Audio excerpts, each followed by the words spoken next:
이제 오늘부터 여러분과 창세기를 같이 읽어 나가도록 하겠는데요. 우리가 커버할 내용은 1장에서 11장까지입니다. 우리가 12장서부터는 지난번에 아브라함을 공부할 때 한 번 했고, 오늘은 그 1장에서 11장까지. 여기 칠판 없나요? 11장까지는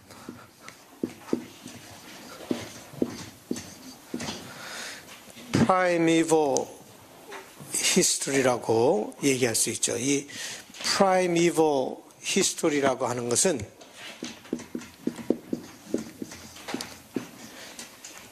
역사 이전의 이야기다라고 보면 좋겠습니다. 역사가 시작하기 전에 이야기다라고 생각하면 됩니다. 이 세상이 어떻게 존재할 수 있었는가? 또한 이 세상이 시작하면서 갖고 있었던 이슈가 무엇인가? 시작부터 갖고 있었던 이슈가 무엇인가? 그 이슈가 지금 우리가 살고 있는 이 세상에도 계속되고 있는 것인가? 그러면 이 세상에 있는 우리의 진정한 이슈, 깊이 박혀 있는 그 이슈가 무엇인가 하는 것을 우리가 깨달으면서, 처음부터 있었던 그 이슈를 깨달으면서 지금 우리를 이해할 수가 있는 거죠. 어떻게 보면 이 태초부터 시작됐던 그 이슈들이 지금 살고 있는 우리들 사이에서도 계속 움직여 나가고 있다라고 본다면, 그 태초에 있었던 그 이슈들을, 문제들을 우리가 잘 파악을 할 수 있어야 지금 우리가 살아가는데 도움이 된다라고 하는 것을 우리가 생각해 봐야 합니다. 그래서 창세기라고 하는 것은 과학적으로 이 세상이 어떻게 존재하게 되었는가를 설명하는 게 아니에요. 이 창세기를 쓴 사람들이 그 과학적으로 이런 식으로 해서 우주가 형성이 되었다라고 하는 그런 과학적인 설명을 하는 것이 아니에요. 이 창세기는 신앙의 고백이에요. 그 사람들이 갖고 있었던, 그 하나님을 만난 그 사람들이 갖고 있었던 창조의 신앙, 창조에 대한 신앙의 고백이었다. 수많은 이야기들이 많아요. 비슷한 이야기들이 많지만 제가 그건 다 여러분들과 나누지는 않겠어요. 복잡해지니까. 아주 여러분들에게 클리어하고 쉽게 여러분들이 알아야 될 것만 아는 것이 중요한데, 하나님이 이 세상을 창조하였다라고 하는 신앙의 고백이 그 밑바닥에, 그냥 저절로 형성이 된 것이 아니라, 저절로 어떻게 하다 보니까 일어난 것이 아니라, 하나님이 이 세상을 창조하셨다라고 하는 신앙의 고백이다라고 하는 거예요. 그래서 내가 이 땅에 태어난 것이 내가 스스로 선택해서 태어난 건 아니에요. 여러분들이 선택해서 태어난 거예요? 이제는 이 세상에 이제 태어나야 되겠다, 그래서 태어난 거예요? 아니잖아요. 내가 선택해서 태어난 것이 아니다. 내가 원해서 태어난 것도 아니고, 내 힘으로 내가 이 세상에 태어난 것도 아니고, 아무것도 모르고 아무것도 아닌 nothing, 아무것도 모르고 아무것도 아닌 나를 이 아름다운 세상에 태어나게 한 것은 다 하나님의 은혜다. 하나님의 자비고 하나님의 은총이다 라고 하는 그런 강한 신앙의 고백이 이 창세기 뒤에는 숨어져 있다, 숨겨져 있다 라고 하는 거예요. 내가 지금 숨 쉬고 있고, 내가 지금 살아가고 있고, 이 아름다운 날씨를 인조해야 하고, 아름다운 맛있는 음식을 먹고 즐거운 시간을 가질 수 있는 이것을 허락하신 분이 하나님이 허락하셨기 때문에 내가 지금 그 모든 것을 누리고 살아가고 있다라고 하는 거예요. 여러분의 부모가 여러분을 이 세상에 오게 한 것이 아니다라고 하는 고백이 그 창세기 밑바닥에는 있습니다. 하나님께서 여러분을 이 세상에 오게 한 것이지, 여러분의 부모가 여러분을 이 세상에 오게 한 것이 아니다. 부모의 선택도 아니고 이건 하나님의 섭리 속에서 알지 못하는 신비 속에서 하나님께서 여러분들에게 존재를 주셨다라는 거예요. 한 사람 한 사람에게 귀한 존재를 주셨다. 이 하나님을 만나면서부터 이런 것을 깨닫게 되고 그것을 신앙 고백을 한 것이 바로 창세기예요. 하나님을 만나면서 바울사도도 그것을 깨달았죠. 그래서 바울사도가 이렇게 얘기하죠. 그러나 내 어머니의 태로부터 나를 택정하시고 그의 은혜로 나를 부르시니까 라고 얘기를 했어요. 우리가 성경을 안 읽었네요. 예? 예? 성경을 먼저 읽어야 하잖아요. 예. 여기까지 하고 성경 읽고 가죠. 왜냐면 물론 읽어오셨겠지만 그래도 한 번 더 리마인드하고 가는 게 좋겠어요. 정 목사님이 이제 인도하실 거예요. 교독하도록 하시겠습니다. 태초에 하나님이 천지를 창조하시니라. 땅이 온돈하고 공허하며 흑암이 깊음 위에 있고 하나님의 영은 수면 위에 운행하시니라. 하나님이 이르시되 빛이 있으라 하시니 빛이 있었고 빛이 하나님 보시기에 좋았더라. 하나님이 빛과 어둠을 나누사 하나님이 빛을 낮이라 부르시고 어둠을 밤이라 부르시니라. 저녁이 되고 아침이 되니 이는 첫째 날이니라. 하나님이 이르시되 물 가운데 궁창이 있어 물과 물로 나누라 하시고 하나님이 궁창을 만드사 궁창 아래의 물과 궁창 위의 물로 나누게 하시니 그대로 되니라. 하나님이 궁창을 하늘이라 부르시니라. 저녁이 되고 아침이 되니 이는 둘째 날이니라. 하나님이 이르시되 천하의 물이 한 곳으로 모이고 묻이 드러나라 하시니 그대로 되니라. 하나님이 묻을 땅이라 부르시고 모인 물을 바다라 부르시니 하나님이 보시기에 좋았더라. 하나님이 이르시되 땅은 풀과 씨 맺는 채소와 각기 종류대로 씨 가진 열매 맺는 나무를 내라 하시니 그대로 되어 땅이 풀과 각기 종류대로 씨 맺는 채소와 각기 종류대로 씨 가진 열매 맺는 나무를 내니 하나님이 보시기에 좋았더라. 저녁이 되고 아침이 되니 이는 셋째 날이니라. 하나님이 이르시되 하늘에 궁창의 광명체들이 있어 낮과 밤을 나누게 하고 그것들로 징조와 계절과 날과 해를 이루게 하라. 또 광명체들이 하늘의 궁창에 있어 땅을 비추라 하시니 그대로 되니라.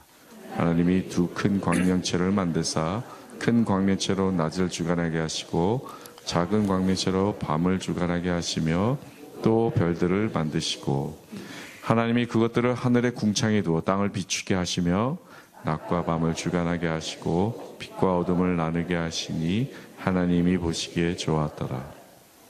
저녁이 되고 아침이 되니 이는 넷째 날이니라. 하나님이 이르시되 물들은 생물을 번성하게 하라. 땅 위 하늘의 궁창에는 새가 나르라 하시고 하나님이 큰 바다 짐승들과 물에서 번성하여 움직이는 모든 생물을 그 종류대로 날개 있는 모든 새를 그 종류대로 창조하시니 하나님이 보시기에 좋았더라. 하나님이 그들에게 복을 주시며 이르시되 생육하고 번성하여 여러 바다물에 충만하라. 새들도 땅에 번성하라 하시니라. 저녁이 되고 아침이 되니 이는 다섯째 날이니라. 하나님이 이르시되 땅은 생물을 그 종류대로 내되 가축과 기는 것과 땅의 짐승을 종류대로 내라 하시니 그대로 되니니라. 하나님이 땅의 짐승을 그 종류대로 가축을 그 종류대로 땅에 기는 모든 것을 그 종류대로 만드시니 하나님이 보시기에 좋았더라. 하나님이 이르시되 우리의 형상을 따라 우리의 모양대로 우리가 사람을 만들고 그들로 바다의 물고기와 하늘의 새와 가축과 온 땅과 땅에 기는 모든 것을 다스리게 하자 하시고 하나님이 자기 형상 곧 하나님의 형상대로 사람을 창조하시되 남자와 여자를 창조하시고 하나님이 그들에게 복을 주시며 하나님이 그들에게 이르시되 생육하고 번성하여 땅에 충만하라. 땅을 정복하라. 바다의 물고기와 하늘의 새와 땅에 움직이는 모든 생물을 다스리라 하시니라. 하나님이 이르시되 내가 온 지면에 씨 맺는 모든 채소와 씨 가진 열매 맺는 모든 나무를 너에게 주노니 너의 먹을거리가 되리라. 또 땅의 모든 짐승과 하늘의 모든 새와 생명이 있어 땅에 기는 모든 것에게는 내가 모든 푸른 풀을 먹을 거리로 주노라 하시니 그대로 되니라. 하나님이 지으신 그 모든 것을 보시니 보시기에 심히 좋았더라. 저녁이 되고 아침이 되니 이는 6째 날이니라. 천지와 만물이 다 이루어지니라. 하나님이 그가 하시던 일을 7째 날에 마치시니 그가 하시던 모든 일을 그치고 7째 날에 안식하시니라. 하나님이 그 7째 날을 복되게 하사 거룩하게 하셨으니 이는 하나님이 그 창조하시며 만드시던 모든 일을 마치시고 그날에 안식하셨음이니라. 같이 읽겠습니다. 이것이 천지가 창조될 때에 하늘과 땅의 내력이니라. 아멘. 여러분들이 이렇게 읽으신 걸 내가 듣기만 하니까요, 얼마나 좋은지 몰라요. 아름다운 시 같기도 하고, 이거는 그냥 분석을 해야 될 것이 아니다라는 생각이 들어요.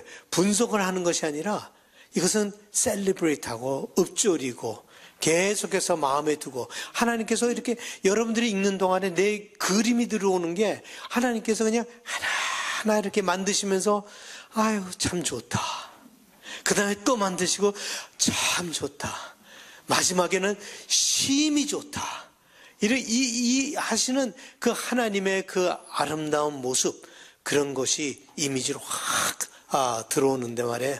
이 창세기는 여러분들이 그냥 읽고 인조해하는 그런 것을, 그래서 여러분들이 그걸 좀 더 깊이 있게 인조하게 하기 위해서 제가 그냥 잠깐 설명해 드리는 것이다 라고 하면 좋겠고, 여러분들이 집에 가서도요 이걸 계속해서 소리내서 읽으세요. 소리내서 읽는 것이 굉장히 좋아요. 여러분 건강에도 좋아요.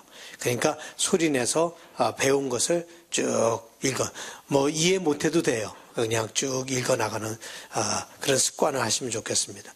바울 사도께서도 깨달은 게 뭔가 하면, 부모가 자기를 부르시고 부모가 자기를 낳은 게 아니라, 그러나 내 어머니의 태로부터, 어머니의 태에 있을 때 벌써 하나님께서 나를 택정하시고 그의 은혜로 나를 부르시니가 라고 하는 고백을 하고 있어요. 그러니까 그 사람들은 자기들의 시작을 그 부모로 보지 않고 그 전에 있는 하나님으로 보고 있다라고 하는 거예요. 여러분들의 시작을 부모로 보느냐 아니면 그 전에 하나님으로 보느냐에 따라서 여러분들의 존재가 굉장히 달라진다고 생각해요. 이 부모로 본다면 내가 부모로부터 받은 유전자 이런 것들만 생각하게 되고, 부모도 연약하잖아요. 그렇지만 그 부모 태에 있을 때 부르신 하나님이 그 뒤에 있다라고 하는 것을 깨달을 때 여러분의 존재가 좀 더 확고해지죠. 예레미야 선지자도 똑같은 신앙 고백을 합니다. 내가 너를 모태에 짓기 전에 너를 알았고 네가 배에서 나오기 전에 너를 성별하였다. 보면 이 같은 맥락이에요. 바울 사도나 예레미야나 다 그들의 시작을 어디로 보는가 하면은 하나님으로 본다. 그럼 창세기 기자가 얘기하는 것은 이 세상의 시작을 하나님으로 본다라고 하는 것이죠. 지금 창세기에서는 이 세상의 모든 것이 그냥 저절로 나온 것이 아니라 하나님이 시작하셨다. 그래서 in the beginning 하면 하나님께서 시작하셨다라고 보면은 좋겠습니다. 우리 부모는 우리에게 줄 수 있는 것이 제한되어 있죠. 그래서 진짜 부모는 여러분들의 육신의 부모가 아니라 하늘에 계신 하나님이 우리의 진짜 부모다. 물론 우리의 부모도 우리를 위해서 사랑하고 우리를 위해서 모든 것을 희생할 각오가 되어 있는 것을 우리가 잘 압니다. 그래서 부모가 어떻게 보면 하나님의 마음을 가장 가까이 아는 분들이 아닐까 하는 생각을 해봐요. 그래서 10계명을 보면 딱 중간에 처음 4개는 하나님에 대한 계명이고, 나중에 5개는 이웃에 관한 계명인데, 5번째는 부모에 관한 계명이 딱 그 중간에 났어요. 아마 인간들 중에 가장 가까운 것이 사랑 중에 가까운 것이 부모의 사랑이 아닌가 하는 생각을 해보게 됩니다. 그러나 그 부모의 결정 뒤에 우리를 이 세상에 오신 분은 하나님이시다라고 하는 것을 우리가 꼭 깨달아야 합니다. 그것이 창세기 기자의 고백이에요. 아무것도 없었던 것을 있게 하셨다. 참 이게 놀라운 거죠. 여러분들이 있다라고 하는 것이 얼마나 놀라운 거예요. 아무것도 아니었던 여러분들이 있게 되었다. 그러면 있게 된 여러분들을 잊는다는 게 아니에요. forget이 아니에요. 있다. 존재한다. 있게 된 여러분들을 하나님께서 버리시겠느냐. 여러분들을 있게 하셨는데 그 있게 하신 것을 없게 하시겠는가 라고 하는 것을 여러분들이 생각해 보시기 바랍니다. 부모는 우리에게 많은 것을 해줄 수 있지만 그 이상은 하지 못합니다. 그러나 없는 것을 있게 해주신 하나님께서 있는 것을 없게 하시지 않을 것입니다. 영원히 있게 하여 주실 것입니다. 그것이 우리가 고백하는 없었던 것을 있게 하신 하나님께서 그 있는 것을 없이 하지는 않으실 것이다. 우리를 있게 하신 데는 하나님의 섭리가 있고 계획이 있고 하나님의 사랑이 담겨 있다라고 하는 거예요. 우리 찬양 하나 같이 하죠. 이 창세기는 이런 은혜 속에서 쓰여진 것입니다. 나를 지으신 분도 하나님이시고 나를 보내신 이도 하나님이시고 나를 있게 하신 분도 하나님이시다. 그 하나님의 그 은총이 은혜가 그 속에 있습니다. 여러분들이 지금 있다고 하는 그 자체가 하나님의 은혜의 증거예요. 다른 거 더 찾을 필요가 없어요. 여러분들이 지금 있다라고 하는 그 자체가 하나님의 은혜의 결론입니다. 예. 그리고 그 있는 것을 없이 하지 않으실 것이다 라고 하는 그 신앙 고백을 하면서 여러분들이 살아가실 수 있기를 바랍니다. 자, 그게 첫 번째 우리가 생각해 봐야 할 그 창세기에서 나오는 거예요. 두 번째 우리가 또 이렇게 번호로 하지는 않겠지만 대강 의식의 흐름을 여러분들이 잡았으면 좋겠어요. 그래서 노트도 드렸는데 성경 공부라고 하는 것은 머리로 분석을 하는 게 아니에요. 성경 공부라고 하는 것은 의식을 갖는 거예요. 의식의 흐름 속에 들어가야 되는 거예요. 그 의식의 흐름 속을 여러분들이 의식의 흐름을 찾아야 합니다. 이 두 번째 우리가 여기서 보게 되는 것은 그 창세기의 신앙 고백을 들어보면 혼돈과 어둠 속에 있는 우리의 존재를 끌어내어 빛으로 오게 하셨다라고 하는 흐름이에요. 혼돈과 chaos, darkness, 어둠 속에 있는 우리를 끌어내서 빛으로 오게 하셨다라고 하는 것이죠. 그래서 1장 1절 3절을 보면 태초에 하나님이 천지를 창조하시니라 보면은 뭐가 있어요? 땅이 혼돈하고 공허하며 흑암이 깊음 위에 있고 하나님의 영은 수면 위에 운행하시니라. 이것만 봐더라도 느낌이 오지 않습니까? 그 저자의 의식이 어떤가?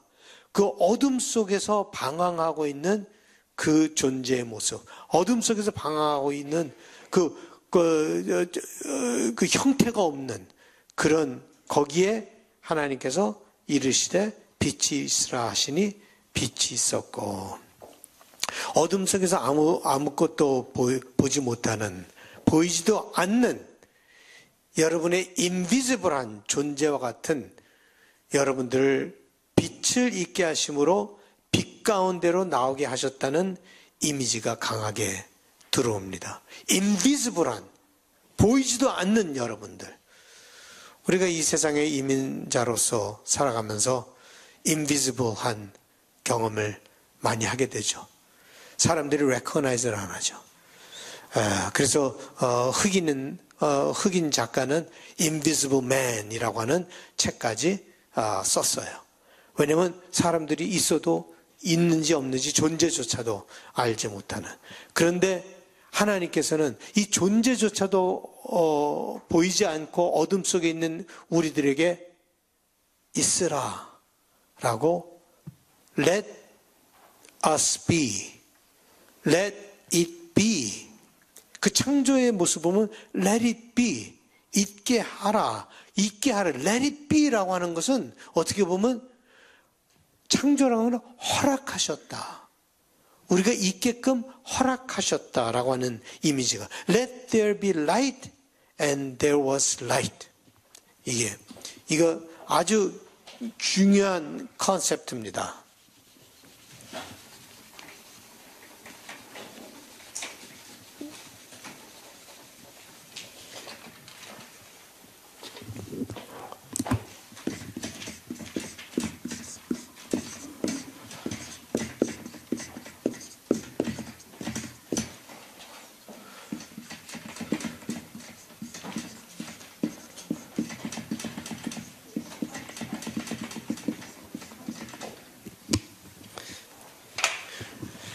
빛이 있으라 라고 하니까 빛이 있었다. 여기 빛이 있으라 라고 하는 이거는 뭐예요?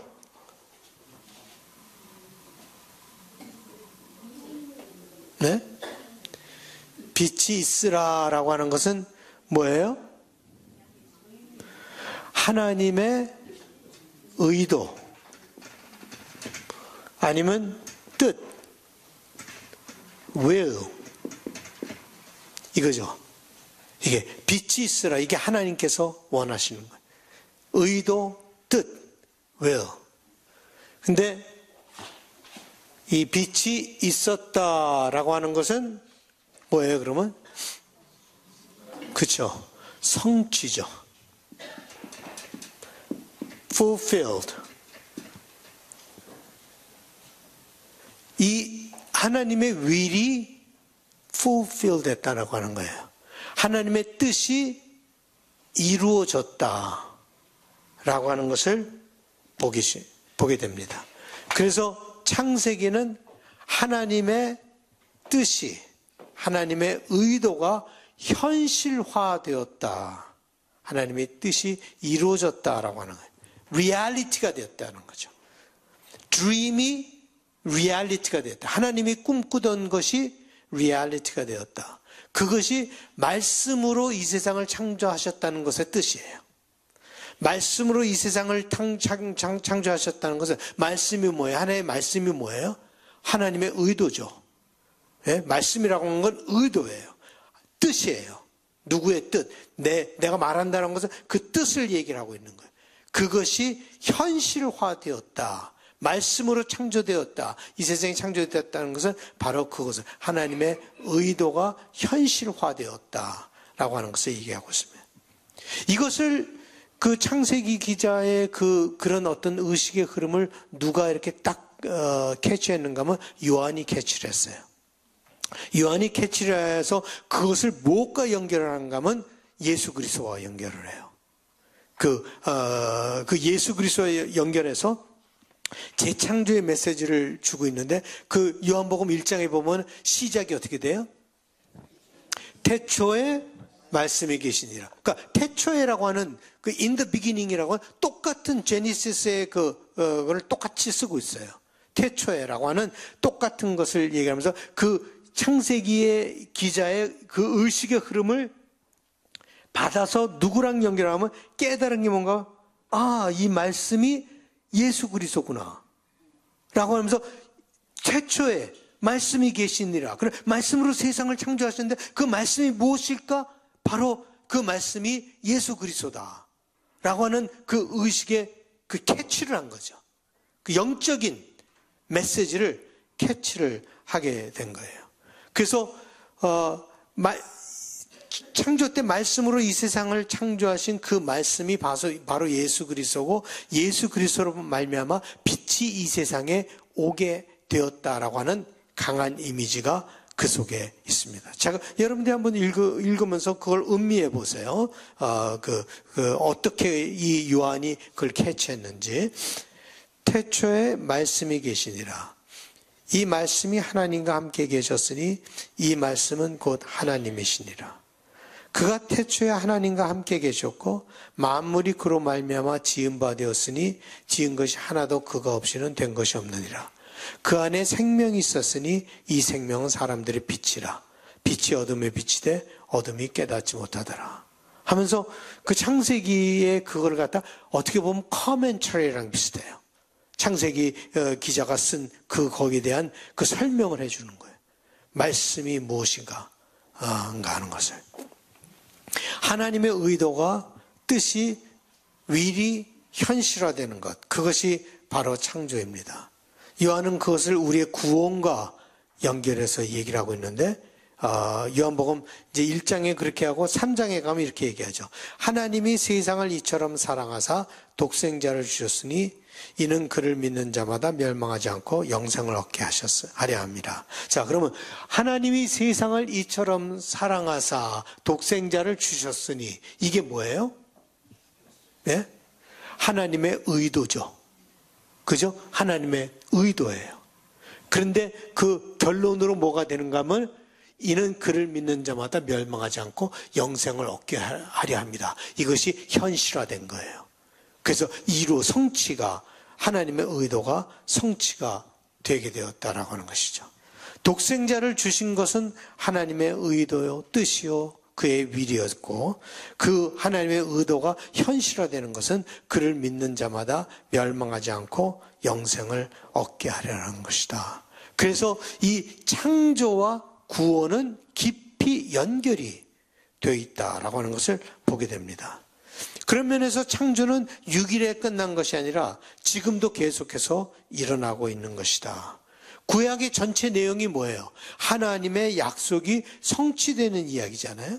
그러면 하나님의 약속이 성취되는 이야기라면 구약의 모든 이야기는 다 무슨 이야기예요? 창조의 이야기죠. 하나님의 의도가 성취되었다라고 하는 것을 보면은 그 창세기뿐만 아니라 구약의 모든 이야기는 바로 창조의 이야기를 얘기하고 있다라고 하는 것입니다. 여러분을 이 세상에 있게 하신 하나님이 여러분에게 많은 약속을 하셨죠. 그 약속은 하나님의 사랑에서 나온 하나님의 의도이고 여러분을 향한 하나님의 뜻입니다. 그 약속은 반드시 이루어질 거예요. 이 세상을 창조하신 하나님께서 여러분들에게 약속을 하셨고 그 약속을 반드시 이루어 주실 것입니다. 말씀으로 여러분 속에서 새 창조를 하실 것입니다.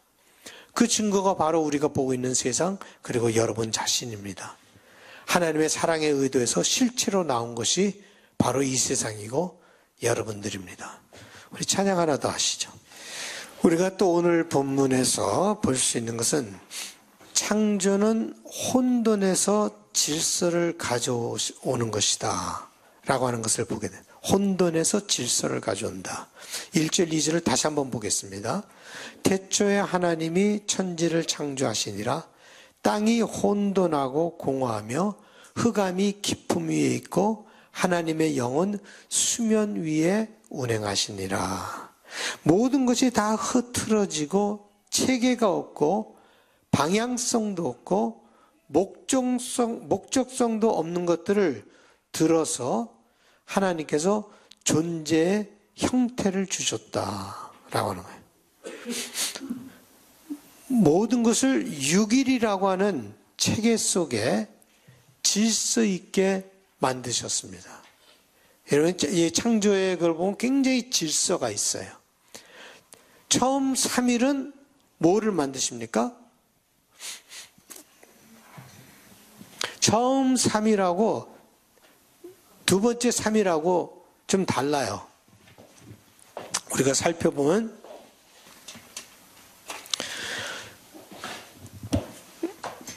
처음 3일, 두 번째 3일.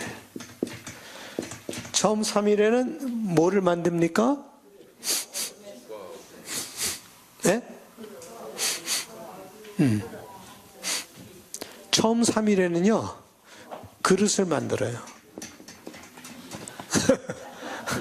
그릇을 만들어요. 두 번째 3일은 뭐를 만듭니까? 내용물을 만들어요. 아, 똑똑하시네. 처음 3일에는 그릇을 만들고 두 번째 3일에는 내용물을 만듭니다. 자, 첫날 뭐를 하십니까? 어둠과 빛을 가르시죠. 이렇게 갈라놓은 다음에 그 다음에 4일에 가서 내용물이 뭐예요? 해와 달과 별들, 내용물을 만들잖아요. 그죠? 두 번째 날에는 뭐를 만듭니까? 바다와 하늘. 그죠? 그리고 그 5일에 가면은 뭐를 만듭니까? 예? 바다 짐승과 나는 새를 만들죠. 그죠? 그 다음에 세 번째 날에는 뭐를 만듭니까? 뭇 혹은 땅을 만들죠. 그 다음에 6일에 가서는 뭐예요? 기는 짐승, 육축, 그리고 그 안에 인간을 만들죠. 그죠? 그러니까 굉장히 체계적이에요. 질서 있게. 그릇을 먼저 만드시고 그 다음에 내용물을 그 안에 만드세요. 그래서 이 창조의 이야기 전체를 보면은 혼돈에서 질서로 움직여가는 모습으로. 그러니까 혼돈 속에서 어둠 속에서 막 형태도 없이 지내던 것들에게 형태를 주기 시작해요. 그리고 거기에 질서를 주게 된다라고 하는 것을 보게 됩니다. 이 창세기의 메시지가 말이에요. 그래서 이 바벨론 포로로 잡혀간 사람들에게는 굉장히 큰 메시지였어요. 왜냐하면 바벨론 포로로 잡혀갔을 때 그들은 나라를 잃었고 성전을 잃었고 신앙을 잃었고 종교를 잃었고 모든 것을, 민족성을 잃었고 모든 것을 다 잃어버리고 그냥 떠돌이처럼 살아가는 흐트러져 있는 존재. 어둠 속에 있었을 뿐만 아니라 흐트러진 존재, 혼돈 속에 내일 어떤 일이 일어날까 알지 못하는 혼돈 속에. 우리도 그렇잖아요. 만약 병이 생겼다, 아니면 문제가 생겼다, 여러분의 가정에 어려움이 있다, 이렇게 되면 내일 어떤 일이 일어날지 알지 못하잖아요. 삶이 다 흐트러져 버려요. 그 전까지는 잘 정리된 삶을 살았다고 생각했는데 풍파가 오면은 삶을 다 흔들어 놔요. 내가 어떻게 될지 방향성이 없고 모든 것이 다 흐트러지는.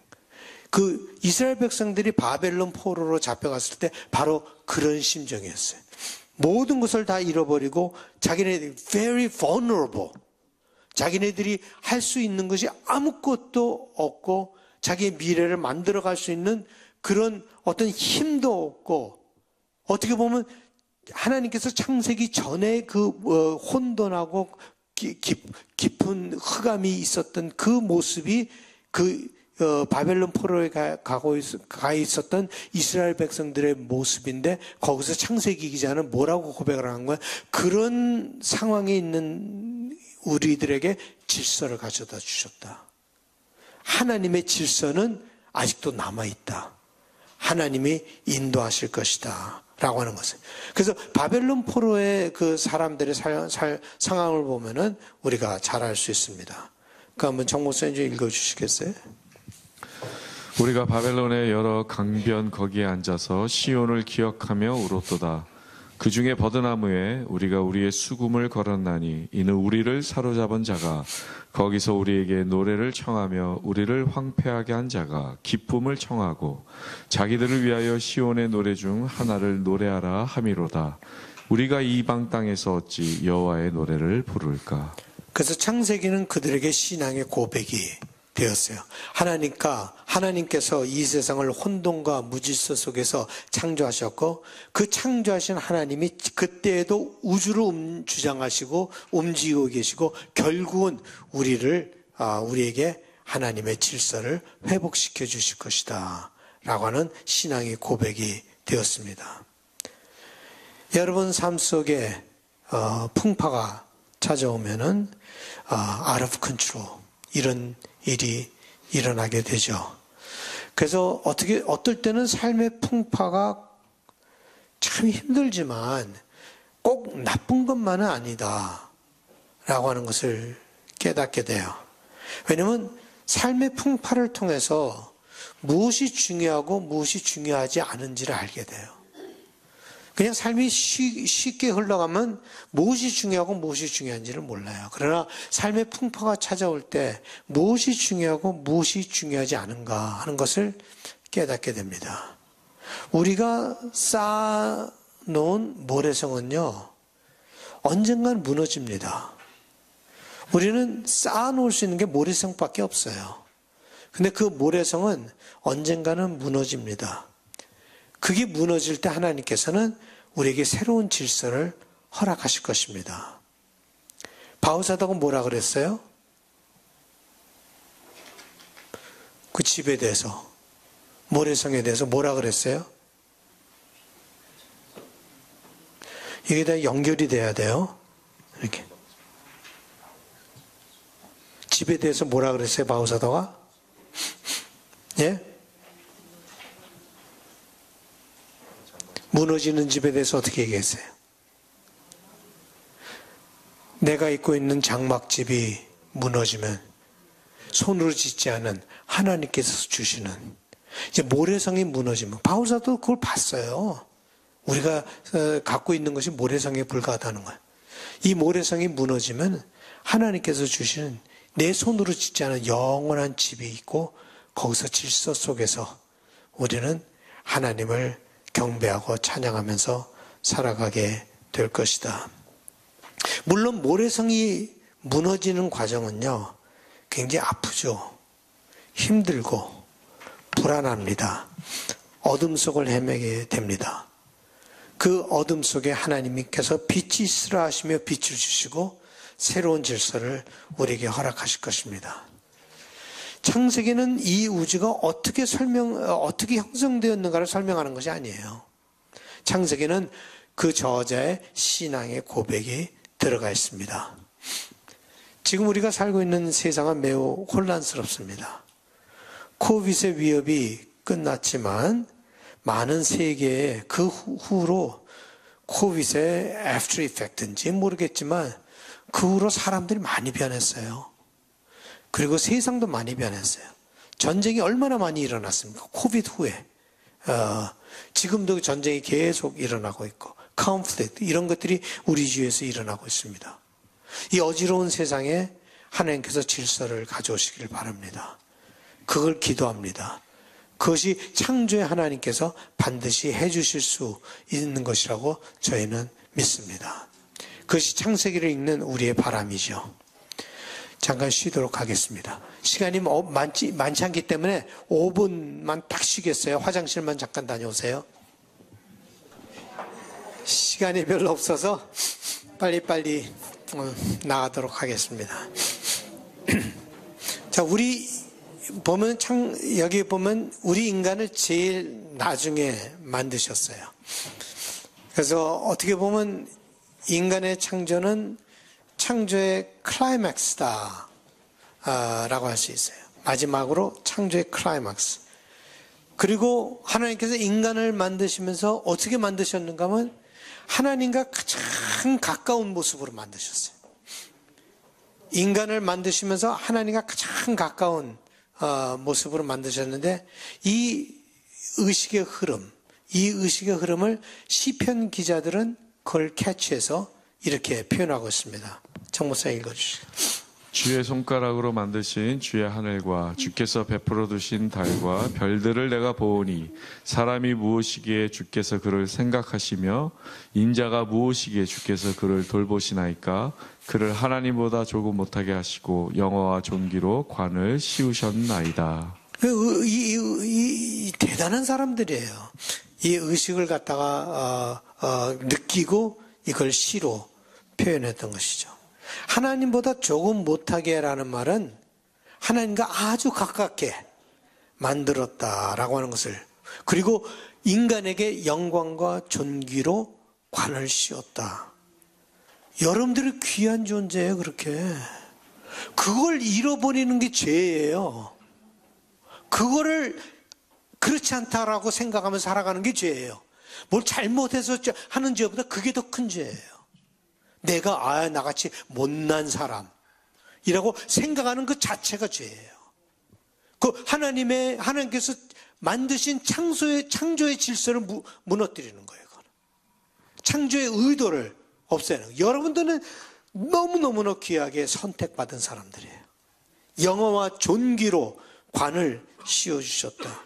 연약한 육체를 갖고 있지만 우리도 그렇게 높게 보았다고 하는 것은 우리가 연약한 육체만은 아니다라고 하는 것이죠.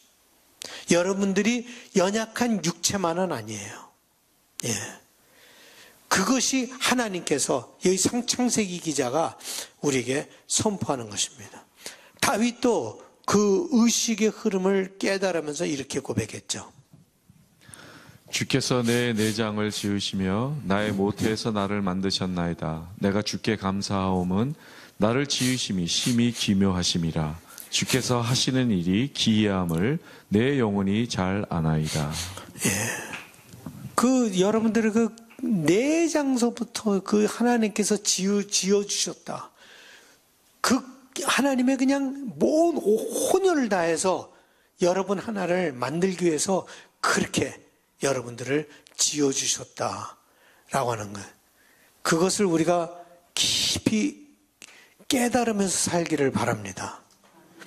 여러분들이 그걸 깊이 깨달으면은 다른 사람을 막대할 수 있을까요? 막대하지 못하죠. 왜냐하면 내가 그렇게 귀하게 여겼으면 다른 사람도 그렇게 귀하게 창조된 거예요. 그걸 우리가 깊이 깨달으며 사는 것이 신앙의 삶이 아닌가 하는 생각을 해봅니다. 뭐 신앙이 다른 것이 아니라 내가 정말 귀한 존재구나 라고 하는 것을 깨달으며 창세기 기자는 그것을 이렇게 표현하고 있죠. 하나님이 자기 형상 곧 하나님의 형상대로 사람을 창조하시되 남자와 여자를 창조하시고. 예, 여기서 하나님의 형상, 자기 형상 곧 하나님의 형상대로 사람을 창조하시되 남자와 여자를 창조하시고. 그러면 참 이게 유대인 신학자가 던진 질문인데 하나님께서 형상을 만들지 말라 그랬는데요. 형상을 만들지 말고 조각을 세워서 형상을 만들지 말라는데 이 형상 이게 도대체 무슨 형상인가? 라고 하는 것을 우리가 깨닫게 되는데 생각하게 되는데 여기서 잘못하면은 우리가 우상을 만들 수가 있어요. 여기 형상대로 남자와 여자를 창조하셨다는데 이 하나님은 성이 없어요. 남성이나 여성이나 그 성이 없어요. 근데 하나님을 남성의 형상으로 여러분들이 그리고 그것만 생각한다면 그러면 우상을 만들게 되는 거예요. 그것이 바로 죄를 짓는 거예요. 그거는 잘못된 거예요. 형상으로 지었다는. 그래서 하나님은 아버지와 같은 모습도 있지만 어머니와 같은 모습도 있습니다. 남성의 모습도 있지만 여성의 모습도 있습니다. 그래서 여기 보면 하나님의 형상을 남자와 여자를 지으시고 남자만 지었다는 거예요. 그래서 이 남자의 이미지가 너무 강하게 하나님에 있다면 그건 잘못하면 여러분들이 하나님을 축소시키게 돼요. 하나님을 축소시킨다는 것은 죄를 짓는 거예요. 그게 하나님은 더 크신 분인데. 그래서 이 형상이라고 하는 것이 어떤 눈에 보이는 그런 모습이 아니라, 이미지가 아니라, 여기서 형상이라고 하는 뜻은 무슨 뜻인가 하면 속성이다. 하나님의 속성. 그러면 하나님의 속성 중에 저에게 온 것은 뭔가, 하나님은 영이십니다. 하나님은 영이시라는 말은 무슨 말인가 하면 하나님은 국한되어 있지 않다. 영은 국한되어 있지 않습니다. 그래서 요한이 이렇게 말하죠. 하나님은 영이시니 예배하는 자가 영과 진리로 예배할지니라. 예, 이야기가 어디서 나왔는가 하면 사마리아 사람들은 어디서 예배를 드렸어요? 산에서 예배를 드렸어요. 그리고 유다 사람들은 어디서 예배를 드렸어요? 예루살렘에서 예배를 드렸어요. 그러니까 이 여인이 예수님에게 물어본 거예요. 산에서 예배를 드릴까요? 예루살렘에서 예배를 드릴까요? 어느 것이 더 낫습니까? 그때 예수님께서 하신 말씀이 이 말씀이에요. 하나님은 영이시니 어떤 장소에 국한되어 있지 않다. 산이든 예루살렘이든 성전이든 아니든 거기에 국한되어 있지 않다. 그래서 창세기 책들이 참 많은데 그 방대한 책들이에요. 제가 읽을 만큼은 읽었어요. 근데 어떤 사람들은 뭐라고 얘기를 하면 창조는 뭔가 하면은 하나님께서 이 세상에 그 신전을 지었다는 거죠. 예배당을 지었고 우리 인간을 지어서 예배하게끔 하였다. 뭐 여러 가지 얘기들이 많았어요. 하나님은 영이시기 때문에 어떤 장소에 국한되어 있지 않습니다. 그래서 모세가 하나님께 이름을 물었죠. 이름이라고 하는 것은 누구를 define 하는 거예요. 그죠?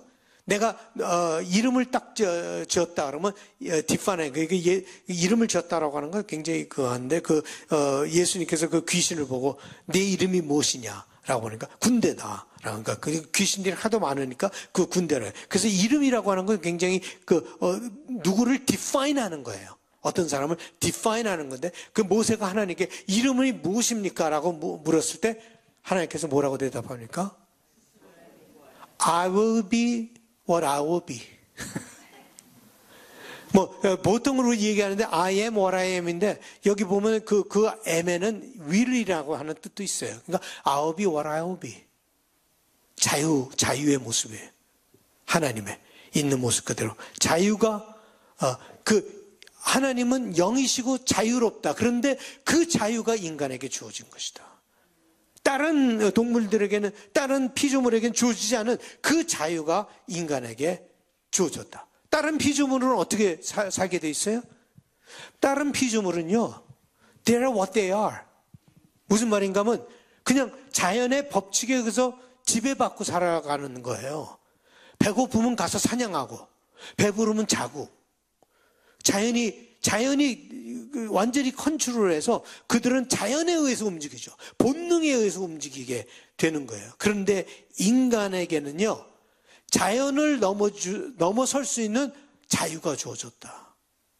네이처의 law를, 네이처의 법을 넘어설 수 있는 자유가 주어졌다. 그래서 자기 자신의 데스티니를 만들 수 있는 자유가 주어졌다라고 하는 거예요. 우리에게 자기 자신의 데스티니를 만들 수 있는 자유가 주어졌다. 하나님이 창조하시는 하나님인 것처럼 우리 인간도 창조적인 삶을 살게 하도록 하나님께서 우리를 만드셨어요. 그냥 동물처럼 먹고 마시고 그냥 자연의 법칙에 의해서 그냥 살아가는 것이 아니라 우리는 새로운 꿈을 꾸고 비전을 가지고 성령에 의해서 새로운 것들을 만들어내고 우리의 미래를 쉐입하면서 살아갈 수 있는 그런 자유가 주어졌다. 없는 데서 새로운 것을 만들어내고 혼돈에서 질서를 만들어내고 꿈과 비전을 가지고 살며 그 꿈과 비전이 현실화되게 하는 삶을 살아가는 것이 하나님의 형상으로 지어진 인간의 모습이 바로 그것이다 라고 하는 거예요. 우리 인간에게만 주어진 것이 뭐예요? 예? 오늘 이렇게 보면은 우리 인간에게만 주어진 것이 뭐예요? 모든 창조를 하시면서 하나님께서 우리 인간에게만 주신 것이 뭐예요? 예? 언어죠, 언어. 언어예요. 하나님이 인간에게만 언어를 주셨어요. 다른 동물들이나 짐승들에게는 언어를 주시지 않았어요. 인간에게 언어를 주셨어요. 그래서 그 언어를 통하여서 하나님과 소통을 할 수 있게끔 하나님께서 소통을 하는 거예요. 인간에게. 우리에게 언어가 있기 때문에 우리는 그 언어로 하나님을 이해하기도 하고 하나님을 깨닫기도 하고 찬양하기도 하고 예배하기도 합니다. 이 놀라운 특권, 프리빌리지를 우리가 이 찬양을 동물들이 찬양을 합니까? 못하잖아요. 우리는 언어가 있기 때문에 하나님을 찬양할 수가 있는 거예요. 예배할 수가 있는 것이죠. 자, 그럼 여기서 이제 문제가 생기는 거예요. 그것이 창세기 1장에서 11장까지 계속 하는 거예요. 프리덤에는요, 초이스가 있고, 초이스에는 뭐가 있어요? responsibility. 그죠? 자유에는 선택이 있고, 선택에는 책임이 있다. 근데 우리 인간에게 이 세 가지를 다 주셨다. 창세기를 보면 그것이 나오는데 2장에 가면 좀 더 자세하게 나오게 되죠. 또 하나님께서 자유를 주셨을 뿐 아니라 능력과 권세를 허락하여 주셨습니다. 목사님 읽어주시죠. 창세기.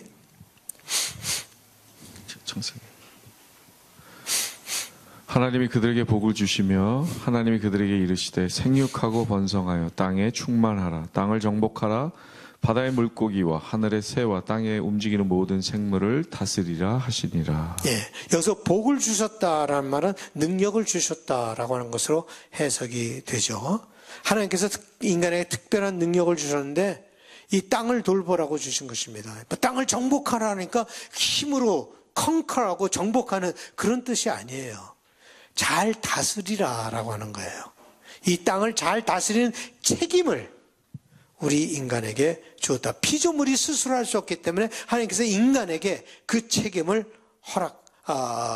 맡겨주셨습니다. 자유를 주셨지만 또한 그 책임을 맡겨주셨습니다. 그런데 인간의 욕심으로 말미암아 환경이 파괴되고 생태계가 망가지고 이코시스템이 완전히 콜랩돼 버리는 이런 것들이 잘못 진행되고 있는 그것을 우리가 보죠. 우리가 믿는 자들은 이런 생태계를 보호하고 자연을 보호하고 환경을 보호하는 것이 우리 part of responsibility예요. 우리의 책임이다 라고 하는 것을 우리가 깊이 생각해야 될 줄로 압니다. 그 다음에 안식일인데 시간이 좀 없어요. 너무 또 시간도 없을 뿐만 아니라 여러분 머리가 너무나 그거 될 것 같아요. 그래서 오늘은 여기서 끝내겠어요. 왜냐면 너무 많은 것을 주다 보면은 여러분들의 머리가 그걸 다 소화할 수가 없잖아요. 그러니까 여기까지만 그냥 여러분들이 깨닫고 안식일은 그러니까 요담인데 요다음 주는 저희가 2장 창세기에는요 창조 이야기가 2번 나와요. 첫 번째 창조와 두 번째 창조인데 그게 다 창조의 이야기인데 그걸 디퍼런하게 표현을 했는데 어떤 거는 굉장히 서로 컨트라딕션도 있어요. 그래서 여러분에게 컨트라딕션 얘기 안 하겠어요. 그렇지만 그 메시지가 무엇인가 하는 것을 요다음 주는 제2창조의 이야기를 하는데 제2창조의 이야기를 하려면은 아담과 하와의 뱀과의 이야기를 얘기하지 않고서는 그게 연결이 잘 안 돼요. 그러니까 요다음 주는 얼마만큼 할지는 모르겠지만 2장, 3장을 같이 읽어오세요.